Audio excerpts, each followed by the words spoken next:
Russia's all-out invasion. Definitely, the New York Times is saying, thanks, Ukrainians say, but please stop calling us resilient. Russian offensive campaign assessment was given by the Institute for the Study of War, and Russia thought it would take days to seize Ukraine. 4 years later, war is still raging. So it's been going on for 4 years. Macron has appointed a new head of crisis hit Louvre after jewelry heist. A seasoned French museum chief is taking over the Louvre that is in crisis. Louvre museum director resigns in the wake of the heist of the century. So definitely that's something that folks are talking about on the European side of things.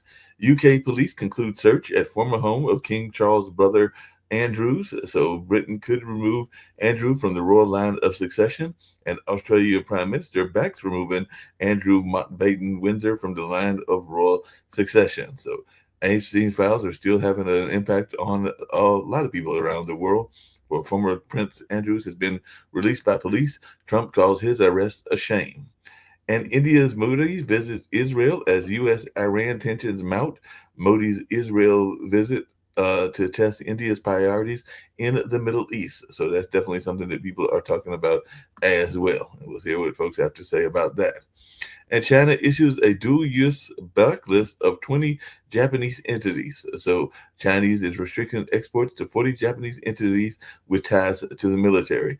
China amps up its pressure on Japan with restrictions on exports. And Orban's hardening anti-Ukraine stance means trouble for the EU. Orban's gambit to revive his election hopes, a battle against the EU. So Hungary's Orban stakes his re-election on anti-Ukraine message. So we'll hear what folks have to say about that. And floods and landslides in Brazil kill at least 25. And there's even some numbers as high as 30 after a record rainfall. And definitely that was something that's going on in Brazil. So definitely that's something that people are talking about as well. Let's get to some of the U.S. News. Of course, Trump's State of the Union speech is the big topic. The moment Trump's State of the Union speech changed is what some people are saying. A tedious, tiresome performance, the best and worst moments from Trump's State of the Union. And definitely Trump's latest tariffs will rise for some countries, says trade representatives as Iran gives talk updates. So definitely it looks like a lot is going on in that sense. Iran reacts to Trump's 2026 State of the Union, accusing him of big lies on the whole nuclear front. So Iran accuses U.S. of spreading big lies after Trump's State of the Union address and all in that space. So that's definitely something that people are talking about as well. So a lot of folks are paying attention to that and seeing how this will play out as well. And definitely looks like there was a lot of back and forth talk as to who was the going to be the villain of the State of the Union. There was a lot of talk and criticism of the Democrats from Trump, and we'll see what folks have to say about his speech when they get in here and all along those lines. But yes, there's a lot of conversation, and Trump put on a show, is what the New York Times says, casting Democrats as the villains. Trump slams Somali pirates for Minnesota fraud, prompting shouts from Representative that is representing that area and all along those lines. Schumer defends Democrats who didn't stand during the State of the Union address. You have killed Americans. Democrats and Trump clash at the State of the Union, and all in that way.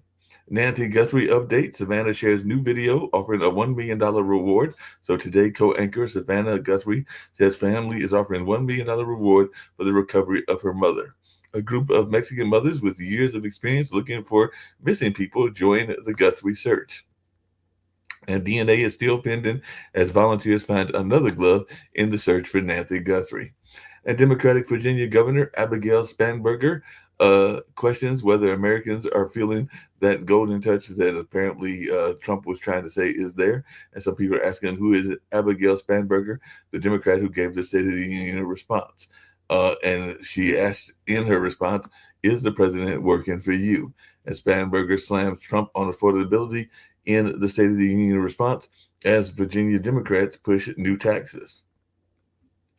And the pre-dawn ambush in a sleepy mountain town that brought down a drug kingpin, El Macho tracked the girlfriend, and who is the kingpin's lover is what some people are asked. And apparently Mexico is caught between Trump and the cartel. Trump's many tariff tools means consumer prices won't go down, is what analysts are saying, and all along that kind of way. So we'll see what folks have to say about that as well. And Representative Al Green was removed from the State of the Union for waving a sign. Al Green escorted out of the State of the Union after a physical confrontation with Republicans, and he was holding a sign protesting Trump. So Representative Al Green escorted out of the House chamber minutes into President Donald Trump's State of the Union address, and he once again disrupted Trump's speech. I think he's done this a couple of times now.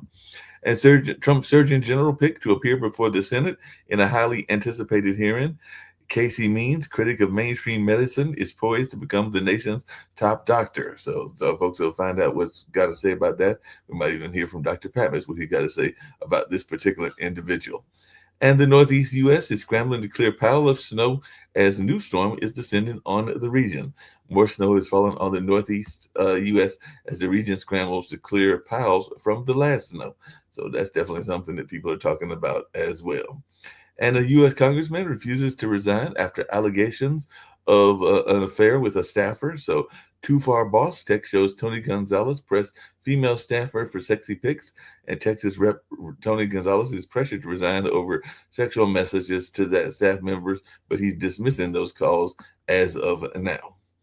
An Army helicopter pilot wounded during the Maduro raid received the Medal of the Honor during the State of the Union address and everything like that. So Trump awarded these medals during his State of the Union address, and South Dakota native Royce Williams also received a Medal of Honor as well. And House Republicans joined Democrats in Epstein protests at the State of the Union. Guest list for the State of the Union included Epstein victims, Erica Kirk, and some members of the hockey team or the U.S. Olympic team. I'm not sure if it was the hockey team or who it was, but we'll find that out later as well. So definitely lots going on in that space, and we'll be hearing more and more. And apparently in the State of the Union, Trump was saying some things about the restricted voting bill in the U.S., and he was also talking about his feeling that the border was and crackdown was going well, and he was pushing for the Save American Act. So he was doing a lot of things in that space. Trump says he prefers diplomacy, but lays the case for war with Iran. So going to bring in some of my fellow panelists, see what they've got to say. I see I got Rick Rosner with me, and maybe he watched the speech. I was actually working a Bradford Marcellus concert. So I only saw tail end and everything like that. I watched bits of it. It was the longest State of the Union in history, an hour and 47 minutes. Wow. The lowest rated in CNN's flash poll of any of Trump's State of the Union speeches. This was his fifth one.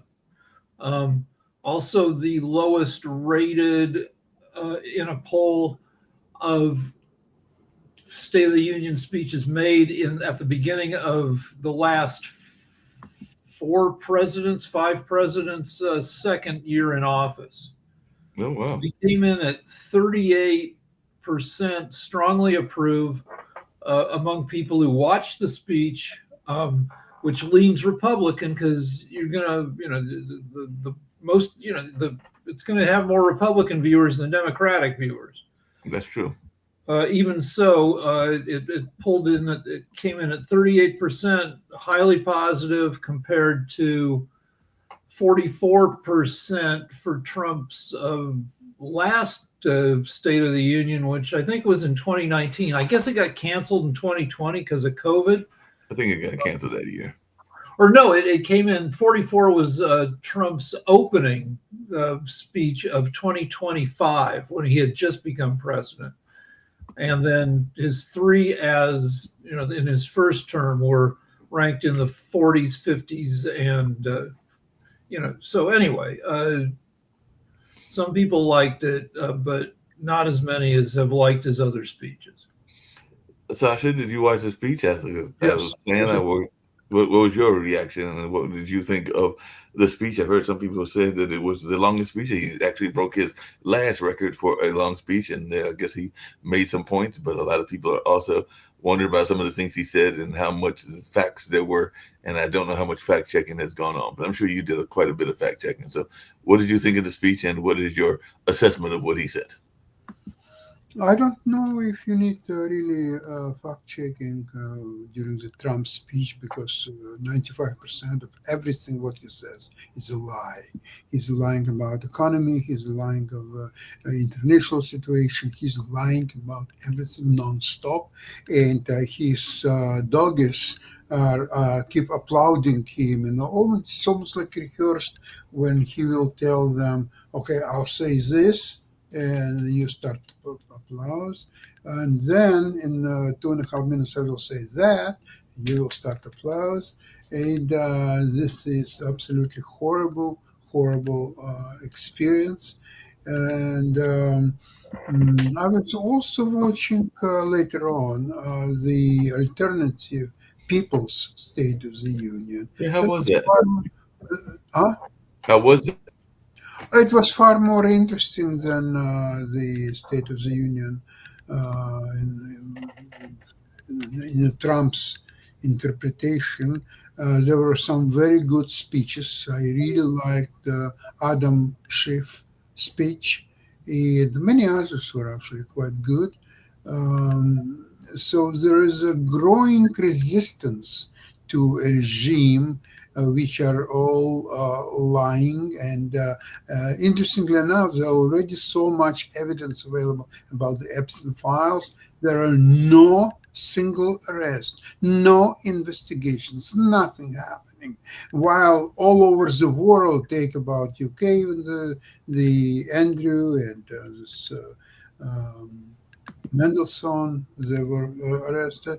And what's interesting is that Poland started a full-scale independent investigation of everything what's contained in this, Epstein files, and they don't want to deal with the pedophiles in any capacity, and they want to determine themselves who is guilty of what.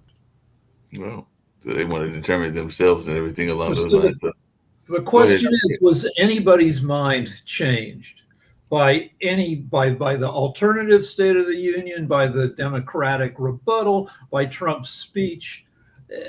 Probably not. I mean, everybody, right now, all over Twitter, what's trending is, how do you not stand? So Trump, every president brings in special guests to be named during the speech, and they Mhm. brought in the mother of the woman who was slaughtered in your state, I believe, by the deranged murderer who slashed her neck on Yeah, a it's a bus. Ukrainian girl Yeah, in bus. Yeah. they brought in her. I think they brought in some other relatives of people who were victims of crime committed by immigrants. Though the guy who slaughtered the Ukrainian woman, he's a homegrown American who just happens to be a homicidal maniac. Um, and they blame the Democrats, but the guy had been in prison 12 times. It's hard, but he stayed out of trouble long enough to get released, and it's hard to keep a guy in prison when you don't have any crimes to lock him up for. I mean, he probably should have been but anyway, the political issue is that the Democrats didn't stand for her because it was political opportunism, and and that now it's set up for, all the MAGAs are saying that the Democrats have no sympathy for the victims of crime. And will it change anybody's mind? Probably not. Everybody knows, But what is. Rick, when I was watching some of the analysis after I did get home and everything like that, they were asking the question as to not whether it'll change the mind of the Republicans. That's pretty much not going to happen, or whether it's going to change the mind of the Democrats, because that's probably not going to happen. But how much impact will it have on the independents? So that's the question for the upcoming midterms, is whether what you heard on either side will change the mind of the Probably independents. not. Trump has been losing independence over economic, because he hasn't made prices cheaper, and so I think his approval among independents might be in the 20s. Okay. So I don't think this will bring him back in any great percentages. What's your take, What's Sasha? one interesting thing that whenever he's talking about the bright future and promises of this and that, now he's talking more about 2027. He's no longer talks about 2026.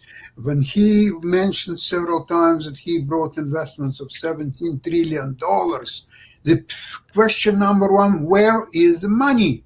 Mm-hmm. Even 1% of that money came to United States? No, nothing, zero. So why would you continue this pathetic lies about investments of $17 trillion when nothing has happened at all? Yeah, that's a good question. I don't have a good So answer. I'm looking up his. Here's let's so. Okay, so wait, so hold on. So this is a Newsweek poll on, Mm-hmm. or no, an Economist YouGov poll from yesterday. Only 25% of independents say they approve of Trump's job performance. 66% disapprove. So this, will he pull in a couple more percent if you polled people immediately after the speech? Maybe it would take his approval back up to 27%, but the Republicans are still going to lose the House in the midterms. Will that make a difference in how American politics is conducted? I don't know. You don't think it's going to make a difference, or you do think it'll make a difference? Well, the House is already pretty paralyzed because Right. it's almost evenly divided between the Republicans and the Democrats. Right now, the House does whatever Trump wants, but Trump does whatever Trump wants anyway. And then he just, makes an executive order and then waits for the courts 3 months later to say, no, you can't do that. And then he makes a different one. So will not having the House make a difference? It will mean he'll probably get impeached. Will that make a difference? Probably not, because impeachment is a two-step process. You need a majority in the House, which the Democrats will have starting in January of 27. They'll vote to impeach him, and that triggers a trial in the Senate. And for a president to be removed, 2/3 of the Senate, 67 members, have to vote to remove him. That's never happened. The closest they've ever come was, I think, 57 members of the Senate voted to remove him after the January 6th attack on the Capitol. So it'll probably play out the same way again. He'll get impeached a third time. He'll have a trial in the Senate. 55 senators will vote to get rid of him. He'll keep his job. I just understand one thing. When he was close to full impeachment, when there were 57 senators voted to impeach him, he was already out of power. Biden was already elected president. Yeah. So would that, even if that impeachment would materialize and they would get 67 votes, what would that mean? It means he wouldn't have been able to run for president again. Yeah, that's it. Yeah, agree. Mitch McConnell rallied his the Republicans to not to vote against his impeachment. I maybe if McConnell back then knew what he knows now, maybe he wouldn't have done that. But that's hindsight. It's definitely hindsight. So we got to figure out what's going on in that sense and everything like that. Yesterday was the 4-year anniversary of the Russian invasion of Ukraine, and it looks like there's still no end in sight. So what's your take on what's going on in Ukraine? And did he say anything about Ukraine? I know he was definitely talking about building up troops and attacking Iran. But I saw a statistic yesterday that when Putin invaded Ukraine, he thought he'd be able to take the entire country within days or weeks. Right. Somebody did a calculation that for Putin to take all of Ukraine at the rate he's been taking parts of Ukraine, it would take 108 years. He's been, stalemated for 2 out of the last 4 years. He hasn't made any significant progress in taking more Ukrainian territory, right? Except about a week ago, Ukrainians started small-scale attacking actions, and they're very successful. Russians cannot resist. Maybe they didn't expect it. Maybe because of the winter and they don't have warm clothing. I don't know really the real reason, or maybe Ukrainians prepared brilliantly for this action. They're using drones. They're using all kind of artillery, shells, and so on. And they're really, and Russians are not even trying to fight. They immediately retreat. As soon as they see Ukrainians are attacking, they retreat immediately. They avoid any confrontations and open fights with the Ukrainians. So they get killed like 5-1. For every Ukrainian who gets hurt or wounded, 5 Russians do. That's right. Yeah. Don't forget that Russians are, I think they lack warm clothing.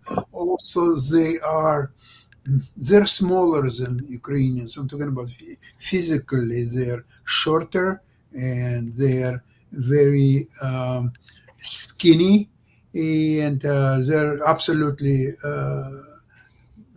not equipped to fight. Also, they're not motivated. They were Shanghai as well. Yeah. But I think what you're talking about, over the past week, Ukraine has taken back 78 square miles, which is not a lot, but it's something. It's not a lot, but compare if they would lose 78 miles. Instead, they hold it and they're taken out of Russian 78 square miles. And you have 78, next day 120, and then 200, and so on. So at least it's moved now in the right direction from my perspective. And it's one of these, it's like the Afghan war for the Russians, like the Vietnam War for the Americans, where it's the conditions are hellacious. And there are people who really, they're not fighting for their own land. They're in a conflict that they probably, most Russian soldiers, maybe some of them believe the propaganda, but I'm sure most of them think the war is bullshit.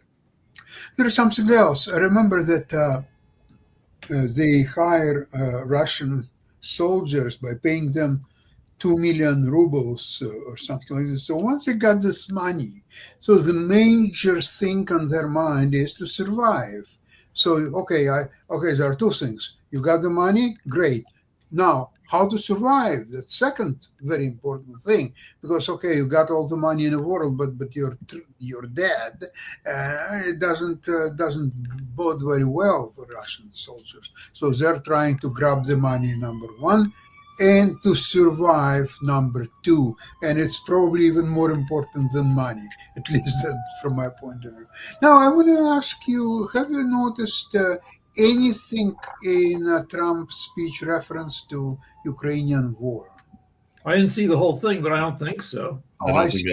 I don't think I heard anything about the war, but that's why I was curious. I know he talked about Iran, and I know he talked about. Yes, he did. But I'm wondering, where Ukraine for 4 years now, it's a 5th year already, they are heroically resisting the murderer Putin's army, and at the same time Trump hung the portrait of Putin in the Oval Office. How to explain that at all? So Trump, among the pictures hanging in the Oval Office, is a picture of him shaking hands with Putin or something like that, and it strikes people as weird. But I mean, a lot of the crap Trump does is weird. But I've been doing this show with Lance for 9 years, and for 9 years we've been arguing about. Lance accuses me of calling Trump a Russian spy, and I'm like, no, he's a Russian dupe. He's what they call a useful idiot, somebody who likes Putin, who has historically, wanted to do business in Russia. He held beauty pageants in Moscow. And so you don't have to be a spy to be a dupe. Certainly Trump likes Putin better than he likes Zelensky. Look, I've read all the books whatever they published about Trump. There is one interesting book by the name American Compromat. And in that book, it's very clearly, step by step, shows how KGB made Trump a Russian asset. He's not a spy in the middle, like in terms that, okay, I'll do for you this and you'll pay me that, and so on. There was not a written agreement or contract, no. But how it all started in 1979, he built his first hotel. And he wanted to buy television sets for the rooms. So he came across a little Russian store in Manhattan, which were selling television sets. And he purchased 200 television sets, but they were equipped by North American television system and European, which is very popular in Russia. So people who the purpose of that store was to supply Russian diplomats or spies or whoever returning to Russia to have proper television sets so they could use it in Russia. So he sold Trump 200 sets of specially equipped sets. So I wouldn't rule out that some spying equipment could have been used in this sets just as well. And the condition was that he had to pay by the end of the month full amount, because Trump was very eager to get them on credit, and so they gave him credit, but by the end of the month, he had to pay in full. And the owners of the store connected to KGB told him, remember, Donald, by 30th of, I think, November, probably, 30th of November, all money have to be here. December 1st, it will be too late. It must be by November 30th or earlier. Okay, now you're free to go. So from that point on, he was already in the KGB orbit. Now, when he first time came to USSR still in 1987, he was already figured as a prominent figure for the Russian KGB to follow up on him and get him engaged and so on. So I don't know details of the trip, but then it was continued in later on, and he was trying to build some skyscrapers in Moscow.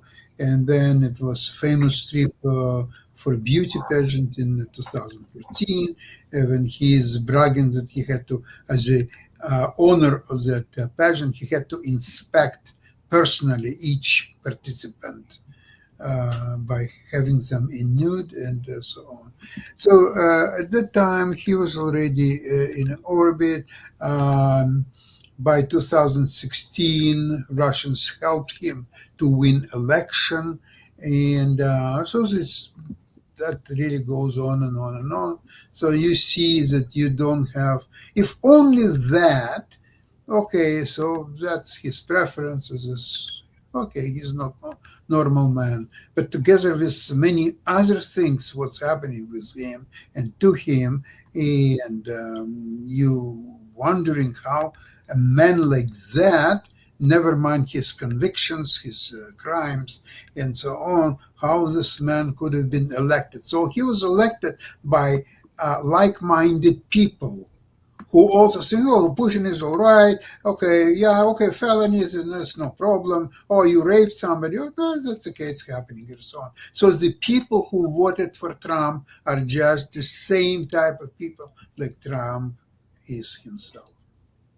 So I looked up some numbers, and since 2014, Russia spends about $30 million a year on foreign propaganda. They've got a building in St. Petersburg. It's their propaganda and social media building, but $30 million a year is nothing. It's so cheap to make Western countries a little bit crazier by posting stuff on social media, including internal propaganda. Russia spends about $1.9 billion a year on propaganda aimed at their own people. it spends $1 billion a year on surveillance. So Russia has a long history. When it was the Soviet Union, before when it was under the czars, of spying on its own people, it's got a long tradition of propaganda, of spying, of all this stuff, and it likes to suck people into its net of compromise. And it's relatively cheap. People come to the Grand Hotel in Moscow, and a pretty lady comes up to them, and they bang the lady, and it's all on video. That operation costs very little compared to what they get from that kind of operation. Yeah, agree. Yeah, that makes sense. What else is going on in the world today and everything like that, other than Trump's speech and everything that's going on in that space? So what else? The DOJ is accused of what? Like, there are pages among the Epstein files that you can search. Like, Kim Caldwell on our channel has been reading like documents for years now, and the documents that were supposed to have been released, that were released, and then they disappear. All of a sudden, you can't see them anymore. And so that's 53 pages of Epstein files that mention Trump have been suddenly disappeared from the DOJ website, where you can look at the documents. This is the headline. This is the main headline on Drudge. The other going along with that is Epstein's secret files in storage units across the U.S. So it's still all Epstein files, and there are still 3 million documents that the DOJ has that they're not releasing, and it's commonly assumed among libs and just reasonable people that those 3 million documents are not being released because they contain incriminating information about Trump and other rich guys. And look, Sasha mentioned Poland is doing its own Epstein files investigation. Mm-hmm. England is, a ton of people are getting in trouble in countries around the world, but not in the U.S. So that'll continue to simmer. No single arrest. Here's a headline. Bill Gates admits affairs with Russian women, apologizes for Epstein ties. So Bill Gates is on the spectrum, right? He's got high functioning. He's not good with social skills, which makes him perfect for a honeypot operation where you go up to a nerdy guy, a woman hotter than he's ever talked to before, goes up to him and is fascinated by how smart he is. And when you talk to AI and like it kisses your ass, a beautiful woman does that to Bill Gates. Bill Gates has no defense against that because, he's a nerd, and they bang Bill Gates, and it's, with the idea of compromising him. So that's now a headline. It's possibly why his marriage broke up. Could be. Yeah, if it wouldn't be for that episode and if it wouldn't be for his divorce, he would be still, even now, the richest man in the world. Oh, and here's more stuff. Here's Stephen Hawking in the Epstein files. They released a new picture. Here he is laid out on a lounge chair next to a pool, surrounded by 2 women in bikinis, and he's loving it, right? Stephen Hawking, for as paralyzed as he was a horn dog. He had an affair with his nurse, and ended up marrying her. And this is a crazy picture of frickin' Hawking it's Hawking, 2 women in bikinis holding 3 cocktails. It's just the craziest crap. Shit happens.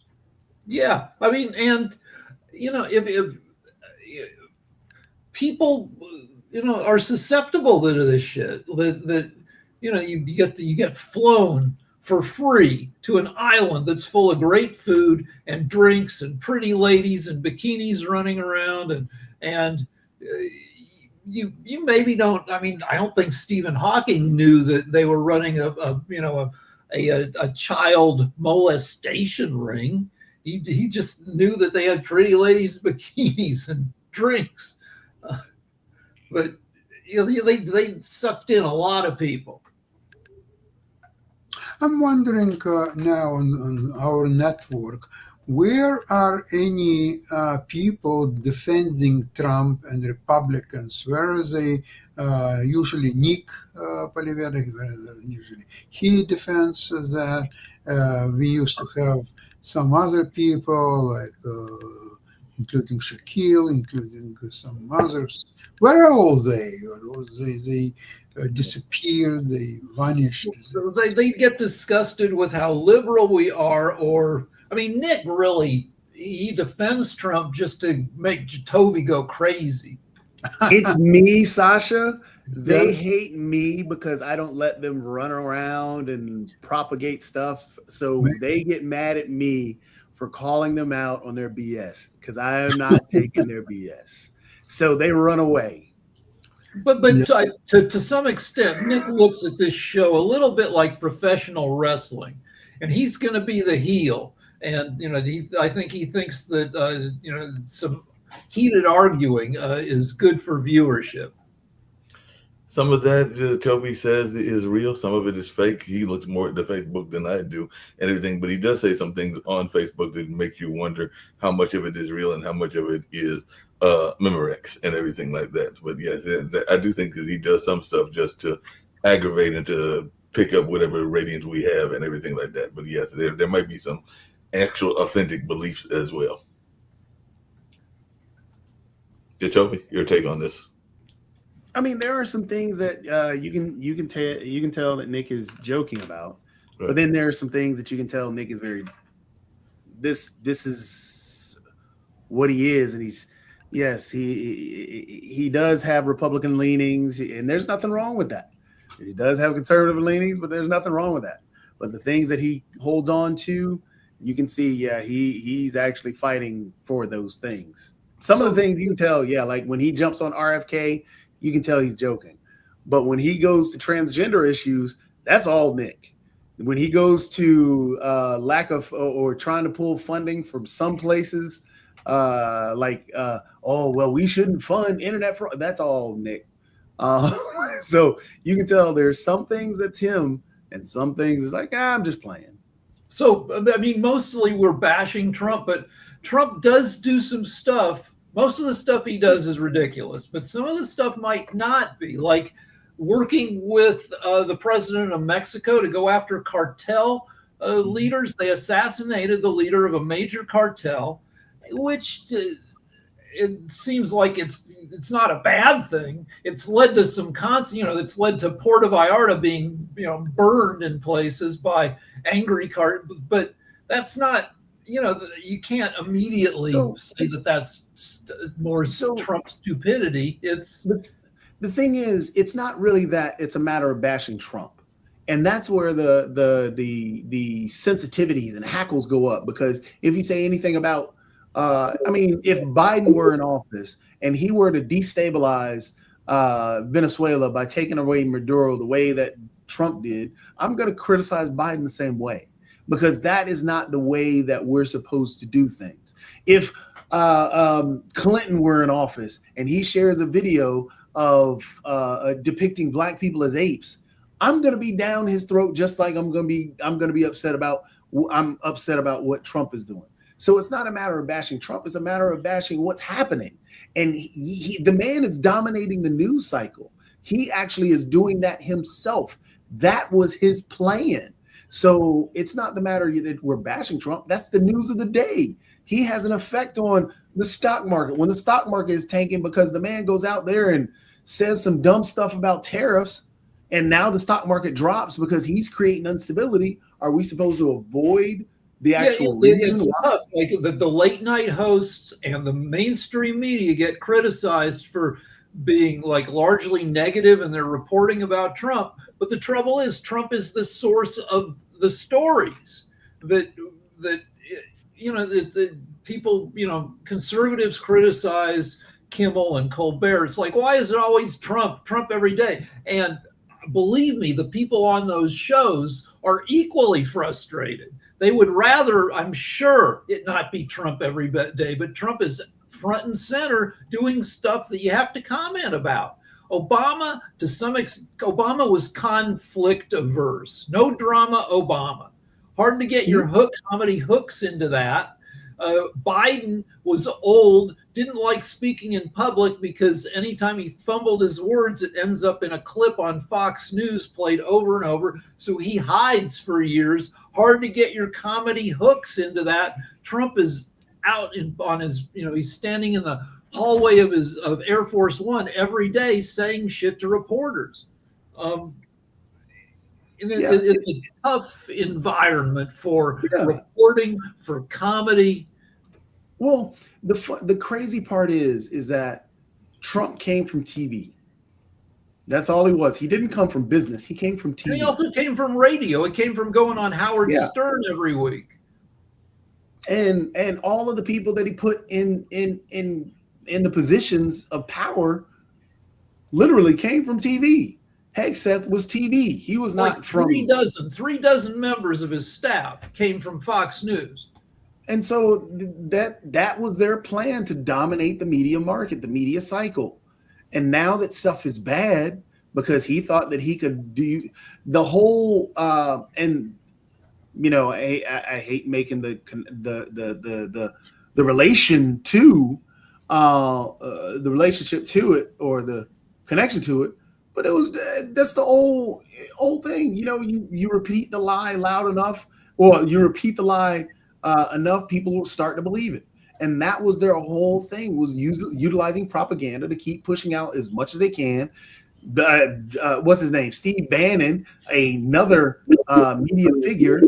This whole thing is, hey, we're going to push out as much as we can, throw everything against them that they can't defend all this stuff. Well, people are tired of it. People are really starting to see the actual stuff that's landing, which is, you got Epstein. You're doing a cover up on Epstein, and you can see that now. That opens the door for all this other corruption. Now people are starting to get a little weary about you getting $3 billion richer on The Office. So you're upside down, or 4 billion. Yeah, you're upside down on all these issues with independence. Sure, Democrats are not going to be happy with you, but the focus you want to stay with is independence. People don't, the Hispanic community that you actually had a big, push for, where you were sitting in the 40s when you actually grabbed them, they don't want to see you going ahead and grabbing everybody brown and going to the Supreme Court and fighting to attack brown people and making it legal to, deport people based on race and how you talk. So, the Hispanic community has left you. The Black community, we courted so many Black people. Well, they don't want to see you fighting and suing to take down Black history everywhere, and then throwing up Confederate statues and saying this is what we ought to believe in. So, while this is going on, AI is quietly making, and not so quietly making it. Sasha, NVIDIA's earnings report comes out today, I guess after around 4 o'clock, shortly after the market closing. It's moving up quite considerably. It's already $196 a share, so it's moving higher and higher. However, there is no guarantee that it will continue moving higher tomorrow. Depends on their guidance. Depends on whether they will have fantastic figures. Everybody knows that. How do we know that? Because Taiwan Semiconductor, who reported a few weeks earlier, and they're making all the chips for NVIDIA and many others, they had fantastic reports. So it's obvious that NVIDIA will have a very good report. Now, interpretation of that, whether it's matching expectations of investors, that remains to be seen. So this. Well, also, so Trump has been pushing for most of his time as president now, no limits on AI, because the big AI companies, they've made friends with Trump, and they don't want limits. They don't want, Trump has issued an executive order that states cannot write laws that limit what AI can do. And lately, in the past couple of weeks, there's been a discussion about how much autonomy AI will have in running U.S. weapons systems, which is crazy that we're even having this debate 40 years after Terminator, because it's that exact threat that AI starts making decisions on its own that are contrary to what humans would do. Yeah, speaking of AI and everything, I meant to get to this yesterday, and I saw that Kim's in here and everything like that. And this is one Sasha may be interested in. There's a major institution, J.P. Morgan Chase, and their CEO Jamie Dimon said yesterday that the financial world looks a lot like the heyday in the years ahead of the global financial crisis. So he said, unfortunately, we did see this in 05, 06, and 07, almost the same thing. The rising tide lifting all boats. Everyone was making a lot of money. People leveraging to the hilt. The sky was the limit. My own view is that people are getting a little comfortable that this is real. These high asset prices and high volumes, and that we don't have any kind of problems whatsoever. So we're quite cautious about that. And he actually said that he's seen a lot of people do a lot of dumb things and everything. So like Alan Greenspan, I think, 20 years called it irrational exuberance. A Republican president. 30 years ago. 30 years ago. 30 years. So a Republican comes in, gets rid of financial regulations. People go crazy because and then it gets overheated, comes crashing down, and then the Democrats win the presidency in the middle of a recession, and try to issue some safeguards to. And yeah, I mean, you're right. It does take down the safeguards. Yep. I mean, what crashed the economy? Jamie Dimon is a very interesting case because he is CEO of JP Morgan, which is the biggest investment bank in the world, maybe, but at least in the United States for sure. So he is now saying about the market being overpriced, including JP Morgan stock. So now what is he doing? He's advocating people to sell JP Morgan stock so it would go lower. That's kind of a contradiction in itself. I just don't understand what he's doing. What's his motivation?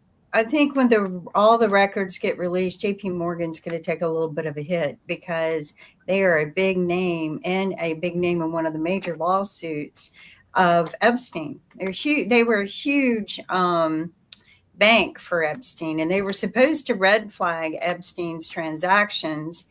And there are all the emails in the executive branch of JP Morgan where they kind of didn't do their due diligence in, bringing down a man that they knew was doing pedophile trade.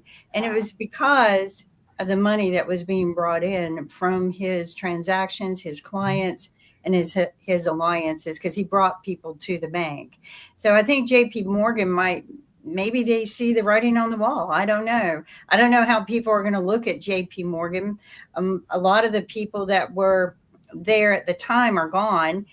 Some are still there, but yeah, JP Morgan is a big name. Deutsche Bank is another one. But JP Morgan was huge in helping Epstein build the biggest child sex trade in the world, the biggest ring. But yeah, I think so. I mean, one of the things too I want to bring up that was not discussed at all was our country last year did a purge of employees, saying that was going to relieve our debt, and they purged a lot of federal employees. 220,000, 10% of all federal employees. Right. And that purge cost us, and it's still costing us, but at this date, that purge has cost us 21.7, did I get that right? $21.7 billion. And they are still paying those federal employees because the employees sued for wrongful firing.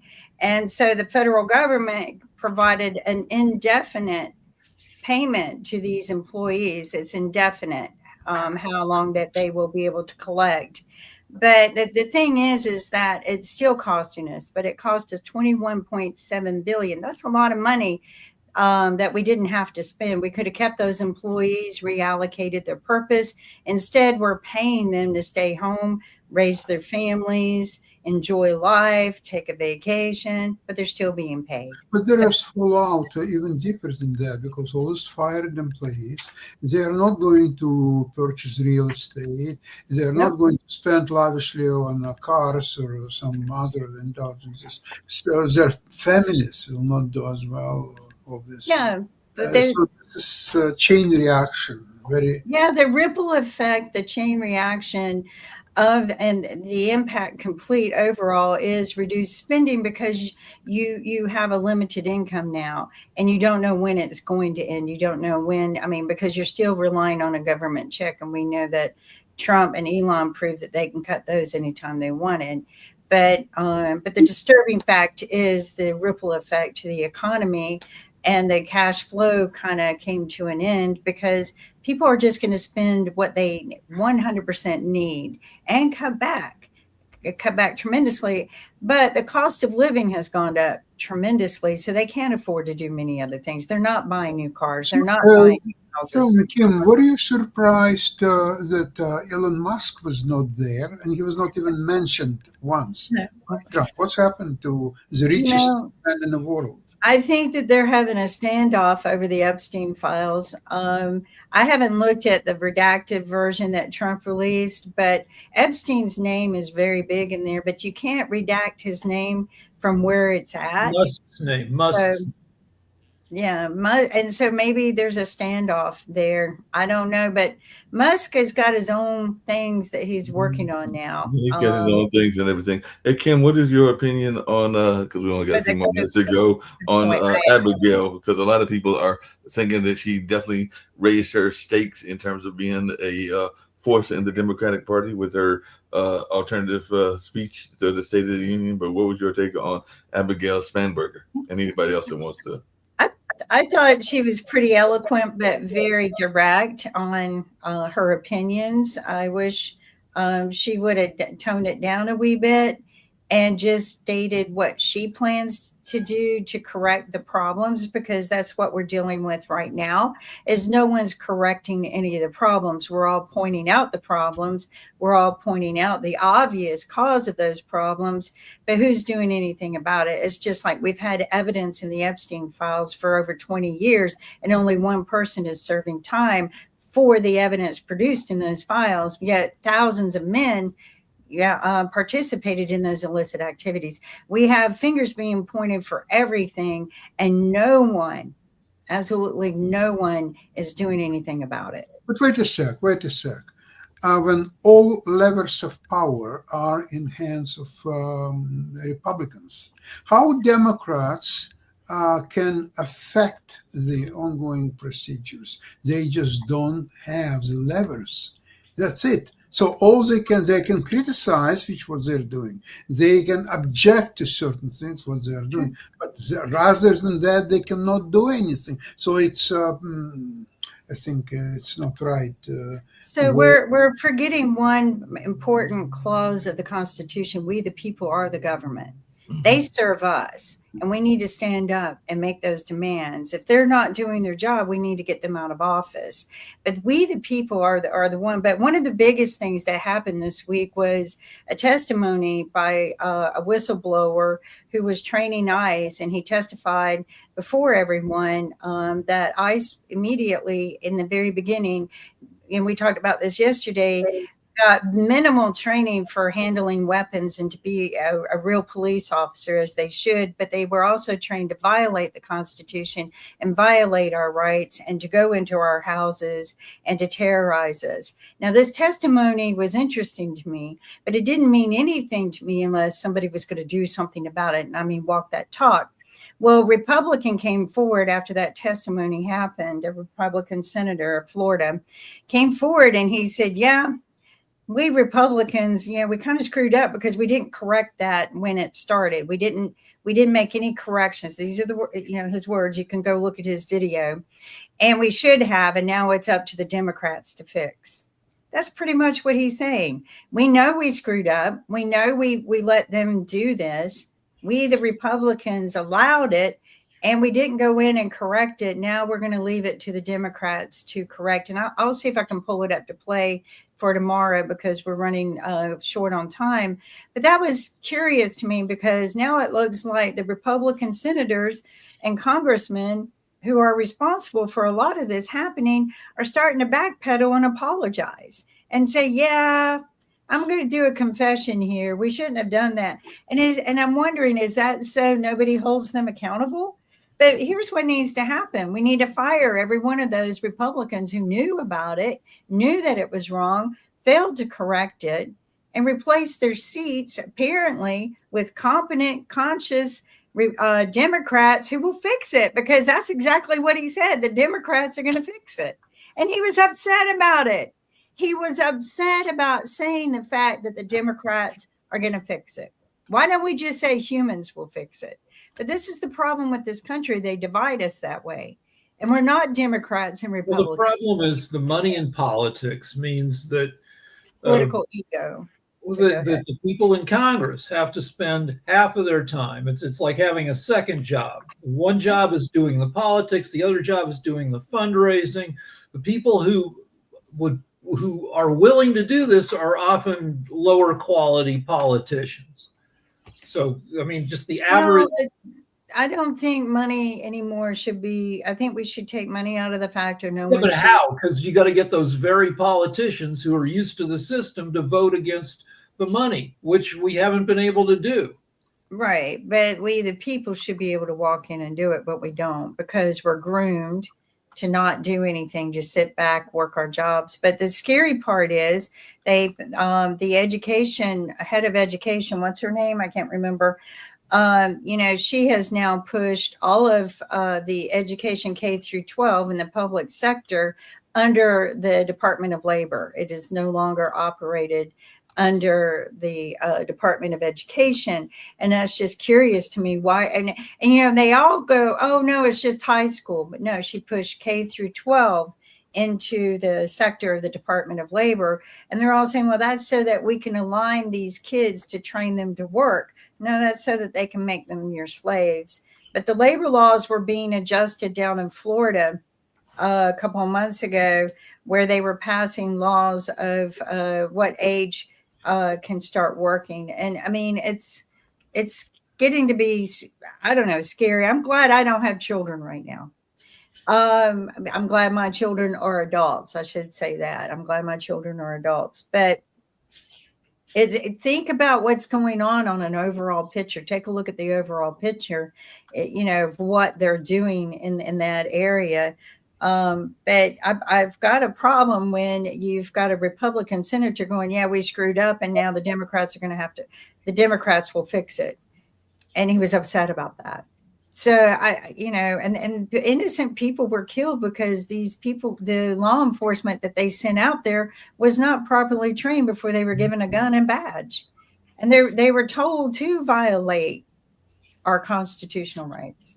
So we got a problem, Sasha, in this country. I'm seriously considering packing my bags. Medicare is the other big problem. I think it's the biggest scam in the history of our country. But America is no longer a great place. We have too many problems that need to be taken care of. So, it's Soccer World Cup, which will happen in West Canada and Mexico. And there are we're so worried about that. a lot of European fans, they gave up on getting visa to US, and without fans in the empty stadium, this is losing any sense. It makes a mockery of the process, but we'll see how it will be resolved. In the meantime, at 1:00, I'll have a show. Everyone, make sure you watch Sasha's show at 11 or 1 o'clock. 1 o'clock. The market is doing well today, but it doesn't mean a lot. There are still a lot of people are very cautious, and I'm myself. I'm getting more and more scared of the stock, and I have a lot of defensive positions. All my longs, they're all covered calls, and I'm selling puts on almost everything. So I'm covered very well. I can withstand 25 to 30% down move in the market.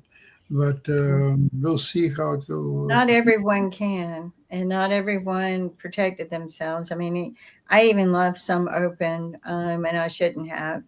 But I didn't think it was going to get this bad. I think I lost over 30% this week or last week. Wow. So, but that was on my high risk. But it was interesting because for several years, and it was after my husband died. There was no chaos, absolutely no chaos, and I was making a phenomenal amount of return on my investments in the market. Phenomenal. And we had high and low interest rates for lending, for home lending. And one of the things that I reflect on is Biden tried to reduce the student debt on the backs of the students. He really did try to do that so that they could go and afford to go out and buy homes. So Biden and Kamala were trying to make life easier for those who were trying to kick off their life and get their life going, but also for those who struggle on a day-to-day basis.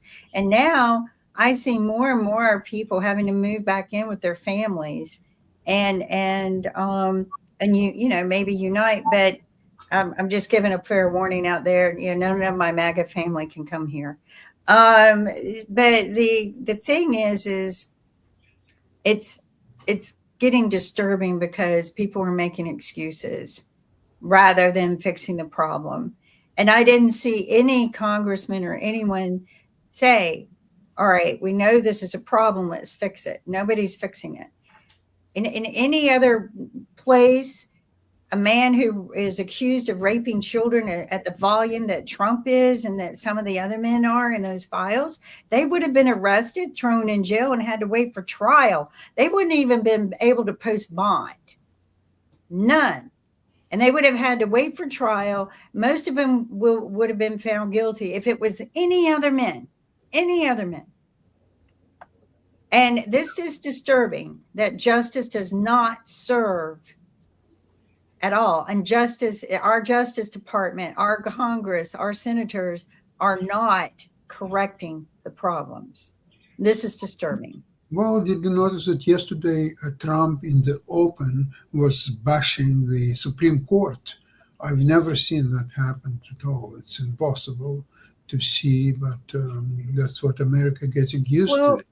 The reason he's doing that, and I studied up on this a little bit, is if he discredits other people right now and makes it look like they're coming after him or they're bad, they're wrong, then when they come in and make a judgment that goes against him, his followers believe they're bad, they're wrong, they're not good. They're serving all of them. So that's a tactic that bullies use, is to spread doubt about your enemy, right? That is one of their tactics. And so we'll see what happens. I don't always like the Supreme Court system, but I think overall, maybe not, definitely not 100%, but overall they try to do what's right. And, as a combined source, I don't think they're perfect, but I think that they do more good than they do harm. And Trump, on one instance, they clearly played in the hands of Trump when there was a question of whether he is liable for any unlawful actions, whatever he did as president. And you can say yes, you can say no, you can explain whatever you're saying, but to wait 8 months with this ruling, which was crucial for all the processes against Trump, that was definitely not very well moved, very good. Our justice has definitely shown an extreme prejudice and catered to the wealthy people, catered to the powerful and influencers. And it's disturbing. And I don't know how any one person, it's going to have to take a lot of people, can fix it. But it's just like that senator said on video yesterday. Yeah, the Republicans allowed this. It is disturbing. It was wrong, and nobody corrected it. And the Democrats need to come in and fix it. So, that's sad that they play this game, but we're humans, and they've forgotten that, and they serve us, and they've forgotten that. But the justice system needs to be fair across the board. It doesn't need to be prejudiced, allowing the rich white men with their pedophile country clubs to get away with crimes that no other man would be allowed to do in this country. And thank you, Sasha. Your comments are dead on. I'm not too interested in the soccer World Cup being here. I'm sure everybody else is, but I'm more interested in fixing the other problems in our country. And we're not putting the focus on that. Instead, we're focusing on sports and athletes, and that's very important. No, this World Cup soccer, it's not just a sport. It's a very much political action. It is political. And is. if this the biggest sport event in the world, will be ignored by Europeans, whereas the soccer is the main game, and if FIFA, as a world body of soccer, will decide to split World Cup between Canada and Mexico and exclude US altogether, that will be a greatest fiasco for you. Just like MAGA does. Start your own halftime somewhere else. Start your own World Cup somewhere else. It's definitely bigger than just the athletes, because geopolitically, it's huge. And then on top of that, it begins to show how unwelcoming, because look at the other countries that have never been able to host a World Cup, and those that will never, meaning not because they can't afford it, never because there are people that cannot go there. So we begin to look associated with those same countries that geopolitical wise are ostracized by, the likes of Europe, and trade begins to go that route. So we begin to lose trade partners. There's a lot with the World Cup. That is huge. I mean, money flows where those big sporting events go, and people in the communities rely on the economics too, right? Here's my horrible remark to all of this. Perhaps Cash and Trump can send planes out to everyone and bring their athletes in. Yeah. Well, the problem is not even with athletes, it's with fans, because each team has 23 players, but there are thousands, tens of thousands, and hundreds of thousands of fans in each country who are able and willing to come and to cheer for their teams. And if they will be deprived of doing that, that is not going to happen. These World Cup will be revoked from the United States. Yeah, there's just a lot. I mean, like I said, it's not even about the cities relying on the money. It's a lot bigger than that. Well, and it's like you say, your fans can't support you. Where would you recommend the next World Cup to be? Well, it's already arranged. Next World Cup will be played in, I believe, Spain, Portugal, and Morocco. Mm-hmm. It will be but where would you recommend it be rather than where it's already planned to be? Well, obviously, soccer nations such as England, Argentina, France, Germany. That's are the best World Cups ever. Okay. Jody? I mean, honestly, yeah, what Sasha said, the soccer nations right now, I mean, but again, the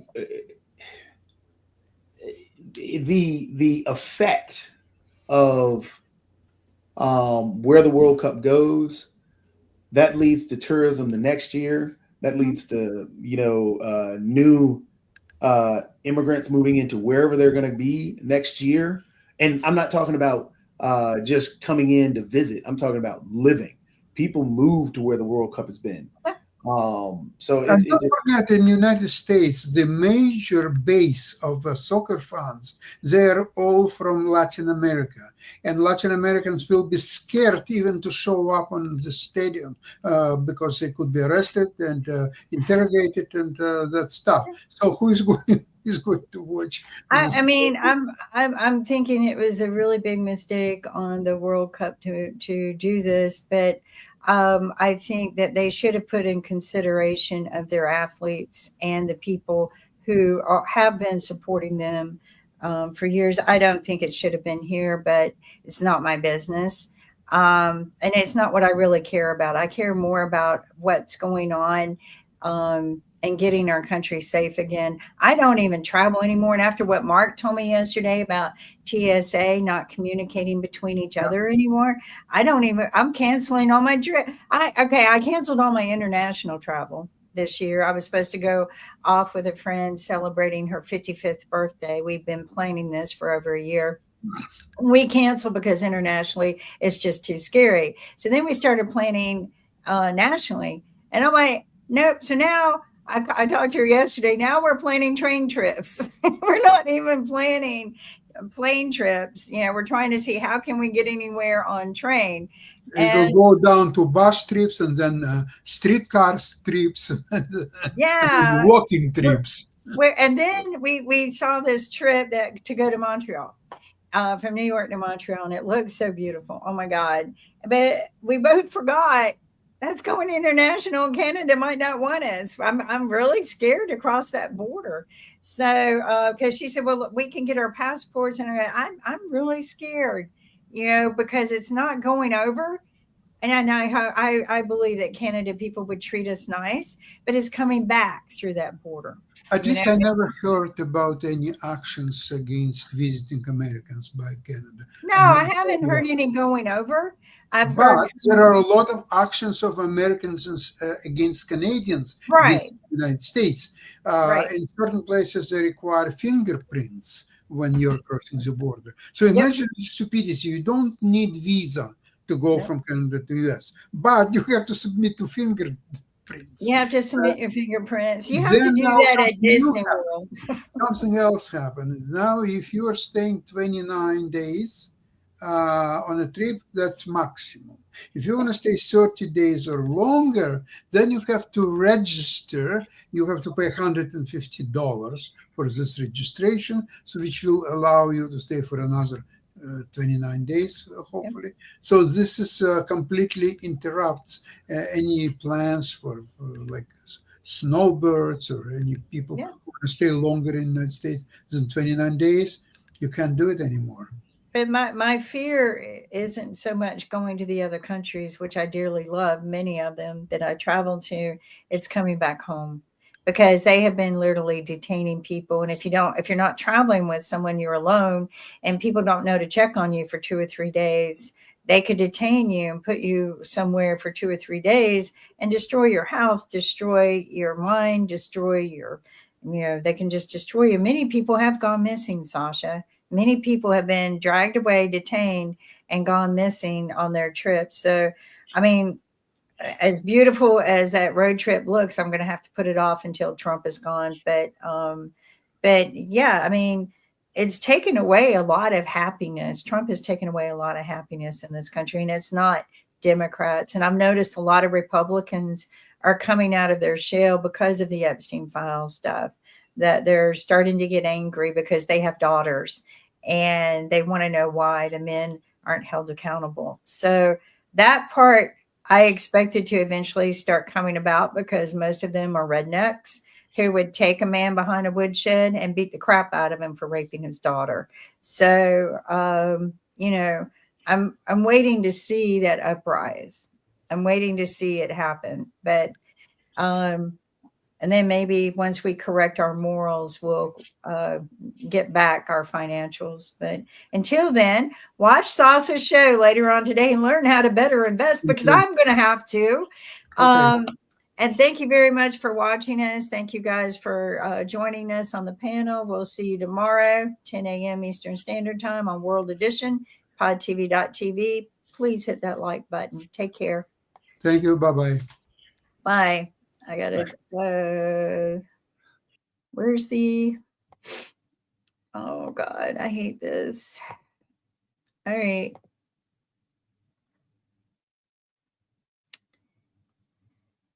Whew. What do we have?